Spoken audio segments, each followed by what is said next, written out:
প্রিয় অডিয়েন্সরা, আজকে একটা বিষয় নিয়ে আপনাদের সামনে হাজির হলাম। বিষয়টা হচ্ছে, হয়তো আপনাদের অনেকের মনে আছে, কিছুদিন না, মোটামুটি 2-3 বছর আগে লবণ নিয়ে আমাদের দেশে একটা লঙ্কা কাণ্ড হয়েছিল।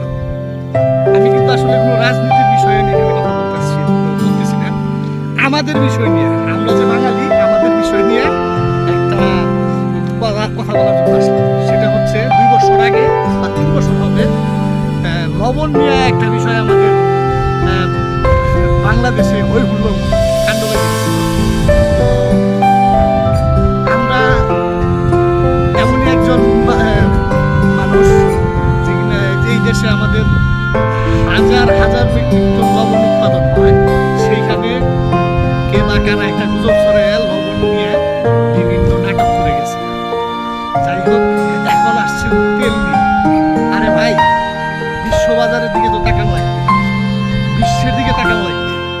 এখন অনেক অপ্রয়োজনীয় গাড়ি টাড়ি আছে যেগুলা কিনা একেবারে